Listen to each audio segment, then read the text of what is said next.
Hi everyone, my name is Rosie Shackleton. I'm the Assistant Curator for North Lanarkshire Council Museums, and I'm really happy to be here to tell you a bit more about some of the great artworks that we have in the collection in the council. I hope everyone can hear me. I'm relatively new to the council myself, so this project was a really great opportunity for me to get to know the art collection a bit better. So thank you to Art UK for reaching out to us. Part of my role is hopefully going to be reorganising and doing a bit more research into the art collection and making it more visible to the public. Before I get into the talk, I'd like to tell you a bit more about the North Lanarkshire Council collections. We've got a really varied collection and it's spread across numerous sites. The main ones being Millie Museum in Coatbridge, is where I'm based, and the rest of the curatorial team, and that's the photo you can see in the background there, and North Lanarkshire Heritage Centre in Motherwell. We have a range of objects dating from the Bronze Age and the Roman activity in the area, all the way up to contemporary collecting, such as like council COVID signs. So we've got a real range here. At Millie, we're predominantly an industrial museum. So we're sharing the history of the coal, steel and iron industries, as well as some smaller industries spread across the county. The collection is split between industrial and social history, but we often find they go hand in hand anyway. On top of this, we also have a number of working machinery. So I think that really contributes to Millie's reputation as being quite a loud museum. The art collection has come to us from various different sources, including some other council buildings like libraries or through regular donations. It's mainly paintings, but we do have several works on paper and sculpture as well. And this art collection is spread mainly between Millie and the Heritage Centre in Motherwell. Most of the art either has a local connection, whether that be local themes, local landscapes, or artists grew up here or are from the area. For this talk, I'll be talking about 5 paintings we have in the collection, all based around North Lanarkshire. 2 of those paintings are on display, so you can come and see them, and the rest are in the store, so hopefully that's a good mix. I'll talk a little bit about the work itself, some interpretation, a bit about the artists and their influences and their lives, how I got on with the research, and then how that links back to our collection. For this talk, I do have a particular focus on women artists from North Lanarkshire, whose work I think we're really lucky to have in the collection and who I think need a bit more love and attention. So the first part of the presentation will be 4 women artists who either are from North Lanarkshire or showed work in this area. I'll finish on a slightly different note though with a painting called Gartsherrie by Night, which I think is one of the council's star paintings. And it's breaking with the theme a little bit, but I think this is a really great painting to show the range that we have in the art collection in the council, but also get a glimpse into some of the environments and landscapes that these women artists were growing up in. Industrial themes do come through in some of the works I'll show you, so I think it's a nice note to end on. So let's get started. So the first 2 works I'll be talking about are by Motherwell artist Millie Frood. She was born in 1900 and she studied at the Glasgow School of Art before becoming an art teacher at Bells Hill Academy. Frood might be one of the most well-known artists on this list. She was part of the New Scottish Group, which were an art collective in post-World War II Glasgow, and they were known for their bright colours and bold shapes. A very well-known member was J.D. Ferguson, who some of you might be familiar with. Millie Frood as an artist was very outward-looking. She travelled a lot and she took inspiration from that, especially from the artists and art coming out of Europe in the post-war period. Although she was looking outwards for inspiration, in many ways, she always returned back to Motherwell and North Lanarkshire, so she's kind of a local cosmopolitan. In the run-up to this talk, we were actually lucky enough to be contacted by people who now live in her old house, and they let us interview them on their relationship with Millie Frood. We were able to learn so much about her as a person, which is, for researching women artists, their work, yes, is under research and underrepresented, but information about them as people is often missing. So this was a really amazing insight. And I'd like to share some of that with you before I get into the works themselves. So we learned that she'd spoke Italian, which is something that she shared with others. And she hosted a monthly language class from her living room in Motherwell. We learned that she was a sharp dresser and she dressed as a mod right up until her 60s, often adorned with a feather boa of various colours. And we also learned that she was an extremely generous and gregarious person in her nature, especially when it came to her creativity. One of the neighbours recalls that each Christmas they would go round to Millie's to share gifts, and her present to the children would be a tour of her art studio. And that was always considered a treat. So she was known in the community as an artist, and she wanted to share that creativity with her community. We're looking at two pieces by her in the collection, both of which I think are amazing. The first one here is Turning Hay. It's an oil on canvas, and it's depicting two workers in a field at the task of turning hay. I think the first thing that hits you about this painting is that amazing yellow. It's bright, it's rich, and it really makes the scene glow. There's actually a quote by journalist William Power, who went to an exhibition of the New Scottish Group, and he says that you only need to, quote, follow the gleam to find a painting by this group, and I think Turning Hay really fits that description. It's a very gestural painting. There's a lot of energy in Frood's work anyway, and here the figures sweep the hay, they almost become one with the hay itself, and then ends up in this cyclical movement. I think what's really interesting about this painting is how labour is presented. You know, farm work, it was physical, heavy work, and I think Frood showing us here farm work on a new level. It feels elevated. I think it gives the workers a dignity and a pride through the use of those golden yellows and oranges. The focus on agricultural and farm themes is something that Frood returned to a lot during her career, and this is actually something that critics picked up on, especially in regards to Turning Hay. In 1958, Frood showed a series of works in Airdrie Library. J.D. Ferguson was actually present at the opening of that exhibition, and the Motherwell Times sent an art critic to this exhibition, and we actually have a copy of the article in our collection. It's a bit, you can't see it very well, unfortunately, but it's quite an entertaining read. The critic was clearly very conflicted about what they were seeing. It was kind of that they had a Marmite reaction, but Turning Hay is mentioned by name, and specifically in relation to what they call the fury with which Frood's labourers are working. They go on to say that because of this fury, they're surprised that the gallery space isn't, quote, knee-deep in agricultural produce, which I think is such a fantastic image in itself.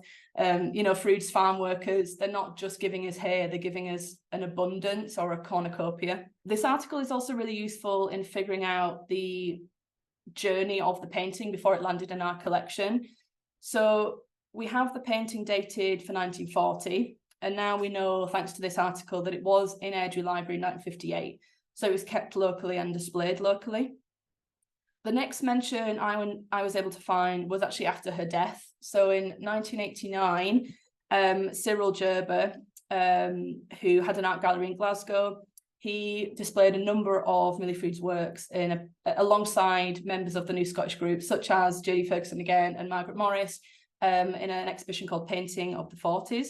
And you'll be able to see in the top right there is Turning Hay in black and white. We were able to find an original price list for this exhibition. So we know that Gerber was trying to sell Turning Hay at £2,500, which was just under £7,000 today. It then found its way into our collection in 1996 from a private collector. The second painting that we have by Frood is this one. It's called On the Farm. It's another oil on canvas. And we got that donated to us at the same time as Turning Hay, so in 1996. You can see it's a lot more abstract from Frood, and she did have a real range when it came to figurative or abstract paintings. I'd say, based on other works I'd seen by her, this kind of is in the middle of what she did in her career in terms of abstraction. I think colour here is one way she's really using to abstract the scene even further. You know, these aren't the usual browns and greens that you'd expect from a farm scene, but these more joyful pinks. And what I think is a real signature deep blue in the outside, which we also saw in Turning Hay. Once again, it feels like this is not just your standard farm labour, it feels elevated. And there's a real energy here, which I think alongside that quite unusual colour scheme, the farm work almost becomes otherworldly. This painting is also a really good example of what I've seen in some of Frood's other works, which is almost a battle between the pastoral and industrial. As I mentioned, she did return to countryside and agricultural themes, but there was always a twist in her depictions. You know, it was never the rural idyll that we were seeing. she did come from an industrial town in an industrial county, and I think sometimes it feels like she almost can't escape that industry, or whether she's letting that seep through into her depictions, like here on the farm. The angular shapes in the center, they feel mechanical. They're almost both bursting out of what could be a ploughed or an irrigated field in the outside there. And it feels embattled. It's like angular versus flowing, maybe nature versus industry. And to me, it looks like, in this case, industry is winning. It's bursting out of the centre. Going back to that interview that we had with Millie's neighbours, we actually asked them, where do you think these rural scenes could be set? Because we were hard pressed to think of somewhere in Motherwell that would give the expanses of farmland that we were seeing in her work. And we were kind of given an answer, we think. We were told that each summer Frood would take a house in the Maidens area of Ayrshire, which does actually have these wider expanses of farmland, which we think maybe means that Turning Hay and On the Farm was set there. That's obviously speculation, but if that is the case, I think it's interesting to think about that even when she was maybe escaping the hustle and bustle or the built-up areas that she grew up in, that these industrial themes or the things that she was seeing where she was from were kind of seeping through into her work. So the next artist I'd like to talk about is Nancy Gibson Smith. She was actually born in Bishopbriggs, which is in Eastern Bartonshire, but it's right next door to North Lanarkshire, sorry, and we got this painting because it was displayed in Moodysburn Public Library. The painting is called Underground. We think it was painted around 1975, and we have the painting coming into our collection officially in 2015, but as I mentioned before, it was in a council building in a library before. The painting's obviously depicting two miners down the pit with only their head torch for light. Coal mining was one of the main industries in North Lanarkshire, and that's something we have a lot of objects on in the collection itself. And this is something that Smith might have been aware of growing up. She might have seen the workings. I think this painting's a really haunting depiction of the work of miners. You know, the work itself, it was dangerous, it was dark, and it was dirty. And I think Smith is really capturing that tense atmosphere. Particularly impressive because she never did go down a mine, but that's something she talks about openly to the press. And in our collection, we also have an article which is announcing the transfer of this painting to the library in 1976. And she says, quote, "I've never been down a mine before. I based the painting on photographs I had seen in which the miners seemed to simply appear out of the surrounding darkness." So something had clearly struck her by that contrast between light and dark that she made this painting. I'll actually the article with a really fantastic photograph of Nancy in front of Underground, and she's wielding her brush front and centre as if we've just caught her just finished the painting. Like when I was researching Millie Frood, the newspaper article was actually really useful, this time in gaining an insight into her work and technique as an artist. It tells us how she achieved the look of the painting. So we know that she applied thicker layers of paint and then scraped away essentially to bare canvas, which give us the lighter and highlighted tones. We're also told that it only took her 2 evenings, not 2 days, 2 evenings to finish the piece. So we get an insight into how quick she worked. She actually finishes the interview by talking about how generally she's a very fast painter. And she says, quote, "I can't work very slowly as some artists prefer doing. I feel like I would overdo things," which is a really great insight into her practice, how she worked. The article isn't perfect. It is an article from the 70s writing about a woman. So there are a couple of things that I picked up on. One quote is simply "attractive Mrs. Smith." You can make of that what you will. It seems small, but it also seems subtractive. You know, it's got nothing to do with her art and her practice. But the article did give us some more information about where else she displayed work, though. So it mentioned Strathkelvin Art Exhibition, on which I unfortunately found very little. The Olympiad exhibition in Dundee, I also found very little on this. And it also mentioned that she was a journalist before she became a commercial artist. Now, it didn't mention the newspaper, but I was able to track her down. And And thanks to a company called DC Thompson & Co, they actually found a headshot of her and her occupation being listed as a journalist. They also found this article, which I'd not seen before, which I think is really nice as it gives us kind of the origins of her as an artist. And it says it all began with her painting cartoons for her children, which then other parents saw, gave her the confidence to grow as an artist and become a commercial artist. There's another interesting quote in this article, which says, apart from her cartoons, Nancy is involved in serious painting. Assume our painting underground might be considered a serious painting, but that's kind of an interesting point to dwell on, I think. You know, why aren't cartoons considered serious art or serious painting? They were the beginnings of her career. They brought joy to her children. Does the theme have to be serious to be considered a serious painting, or does the theme just need to be serious for a woman artist to be considered seriously? I don't know the answer to those questions, but I think that's what made me think of reading this article, which I found interesting. The last two women artists I'd like to talk to you about are two sisters, Jessie and Anisa McGean from Airdrie. And in particular, this wonderful portrait of Anisa McGean by her sister Jessie. The painting was made in 1929, so Jessie was 57 and Anisa was 55. So by this point, both women had been artists since they were essentially teenagers. And it feels like an intimate moment between two sisters, but also between two artists kind of standing off. You'll probably be able to guess that Anisa was a sculptor, and she's wielding the tools of her trade again in the front and centre. And it made me think of that photograph of Nancy Gibson Smith earlier. Here, Anisa is shown surrounded by her work, so it's most likely in her studio. And at this point, Anisa was living down in Liverpool with her husband and family. So we're not 100% sure where this studio might be. But we do know that earlier in their lives, both sisters did share a studio together in Bath Street in Glasgow around 1899. I think then, knowing that they did share a studio together at some point, I think this adds a depth to this portrait. It feels like the artists are sharing a space again and being inspired by each other. Both sisters were lucky enough to be born into a really artistic family. Their father, Patrick, was an artist, and he encouraged his children to study art.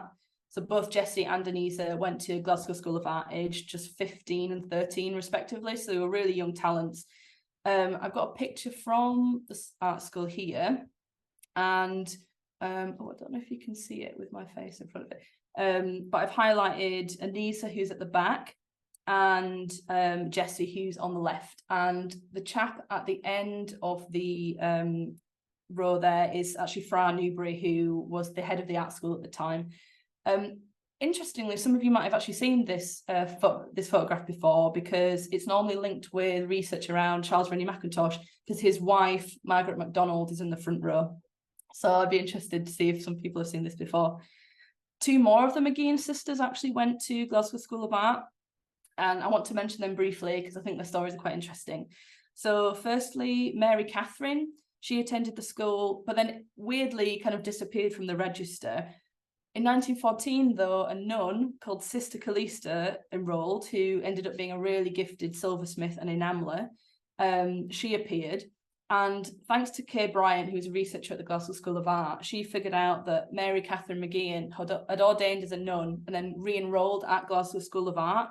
So clearly, despite such a dramatic lifestyle change, art was still a passion and a priority for her. Their other sister, Lizzie, studied at Glasgow School of Art for 5 years. She did sadly pass away from pneumonia in 1918, but I think what's really special is that on her death certificate, her occupation was listed as a watercolour artist. So all four sisters, they all were really gifted in their own disciplines, and it wasn't just a hobby for them. This was their occupation, and this is how they were spending their time and maybe even earning their money. Just going back to our portrait, interestingly, we know that Anisa actually made a sculpture which was to accompany the painting. So the portrait is listed as being displayed alongside a bronze bust of Jessie McGean done by Anisa in the Walker Art Gallery Autumn Exhibition in 1929 in Liverpool. I sadly wasn't able to find a photograph of it. I suspect it's in the estate or a private collector, but it means that our portrait is essentially half of a story between two sister artists. Jessie, the painter, she was also a mosaic maker, and despite traveling internationally, getting recognition internationally, she did come back to North Lanarkshire and share that creativity with her community. So I've got some photographs of a mosaic that Jessie made for St Augustine's Church in Coatbridge, which is just 10 minutes up the road from Millie Museum. And it's a depiction of Our Lady of Perpetual Succour. And you'll be able to see it's really delicately designed and coloured, and it's just to the right-hand side when you go into the church. This is another example, like Millie Frood, of an artist who went outwards. She travelled, she was inspired by those travels, but she came back to her local community and wanted to share that creativity with them.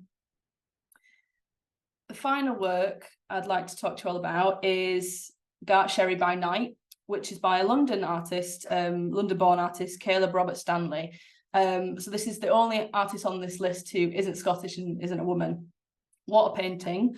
It's very large. It's 164 by 229 centimetres. And this painting is actually on display in the exhibition hall at Summerlee, so you can come and visit this one. We really think that this painting's of national significance. It's really rare to see a Victorian ironworks at the height of its workings. Before it arrived in our collection, we have an anecdotal story from an ex-manager of the ironworks that said this painting used to hang in the boardroom of Gartsherrie.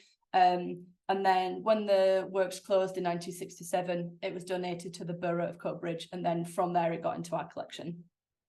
The painting is dated 1853, so by this stage there were a total of 16 blast furnaces up and running through the ironworks.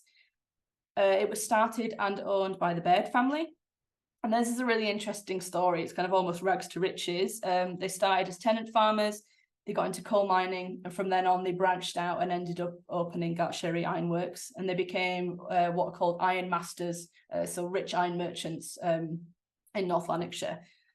The first blast furnace was opened or lit at Gartsherrie in 1830, and it only took them 10 years to get to the peak of its workings, where the 16 blast furnaces were opened. In 1843, its production per year was 100,000 tonnes of pig iron, which probably was the largest pig iron works in the world based on that output. Just to give you a better idea of what you're seeing in the painting, I think the furnaces are quite clear. There's two sides, an old side and a new side. And then in the middle behind the trees would be the Gartsherrie branch of the Monkland Canal, which was begun in 1826. And this was a really important transport route for the ironworks. You also will be able to see in the foreground a railway bridge, another really important way to bring in coal and take out iron. Right in the middle, you hopefully will be able to see what kind of looks like a house with two chimneys popping out of the trees there. And this was known as the coal hole, which was almost like the centre of operations for the site. Some of the Baird family would stay here and entertain, and then run some of the daily operations of the works from there. I want to share with you a quote from a book by Andrew Miller called The Rise and Progress of Coatbridge and Surrounding Neighbourhood from 1864. Which could almost be a description of this painting. And it really speaks to the importance of the ironwork, but also the kind of awesome scene that people would have been confronted with when the ironworks was at full blast and working at night time. So, to all who may have visited an iron-producing district, such as Coatbridge, around which the fiery beacons flash, the scene on a dark night must have been most impressive. But what strange ideas would enter the mind of any man who had never been near or heard of an ironwork, were he to be placed on top of the hill near Gartsherrie Church and look down for the time on nearly 210 blast furnaces, belching forth their forked flames, while the innumerable stalks and furnaces of the surrounding mills and forges darted out their meteor-like, their meteor-like flashes of glaring white heat amid the gloom of darkness. I mean, what a quote. As I said, it could honestly be a description of that painting, and I think it sits really well alongside it. There's a lot of hellish imagery there with the forked flames, glaring white heat, and I can imagine the unnatural light of the ironworks working at night might have conjured up imagery like that for the people at the time. Scotland in the 1850s did have many areas still living a more traditional rural lifestyle. So this painting is capturing a period of time where there was that really stark contrast between the rural and the industrial. The painting might be considered sublime in related to the sublime movement of the 1700s, which is related to philosophers like Edmund Burke.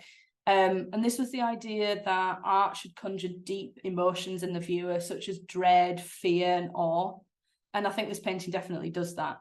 There's almost the dread of an industrial hellfire here. The scene is really different from Stanley's other works, which are all more of that rural idyll, pastoral, slow-moving country life. So either something about Gartsherrie ironwork struck him so much that he was compelled to paint such a dramatic scene, or we think maybe he could have been commissioned for the painting based on that anecdotal story that it did hang in the boardroom of Gartsherrie. I think no matter what the circumstances were in which this painting was created, it does create a sense of awe to the viewer. With Gartsherrie being a really important industrial centre in North Lanarkshire, we have a lot of objects related to it in the collection. The last iron was cast in 1967, so it had been operational in its various stages for about 137 years. And just to end my presentation on, I'd like to show you some images of the sites over various decades, just to give you an idea of some of the range of things we have in the collection, but also to give you a glimpse of the scale of the ironworks itself. So the first one is this photograph from the 1920s. You can see more clearly here the railroads going into the ironworks that would have been transporting the iron outwards across Scotland. The next one is this lovely etching, which is from the 1930s. And this shows in the foreground men at work in the pig iron beds. And I wanted to show you this one because the depiction of the men in the front actually made me think of turning hay and that depiction of men at work or labour. And then finally, here's a photograph of the site from the 1950s. And I wanted to show you something from the 50s because this is quite an interesting period for Gartsherrie Ironworks. It kind of feels like it was the beginning of the end. This is when the steel industry was nationalised. Subsequently, the Baird family's involvement kind of got cut off. They didn't want to buy the works back. And then in 1954, there was a furnace explosion, which essentially ended the reputation of Gartsherrie being a centre of technical excellence and innovation in the iron and steel industry. So going back to the painting we have, Gartsherrie at Night, that means it's a real amazing moment in time that's been captured in this painting at the height of an industry that doesn't exist in this area anymore and that dominated the North Lanarkshire for around 140 years. So I think that's where I'd like to conclude my talk. I hope I've given you an insight into the range of works that we have in the art collection at North Lanarkshire Council and told you a bit more about some artists you might not be familiar with who were inspired by North Lanarkshire or grew up and became artists in North Lanarkshire. So thank you so much.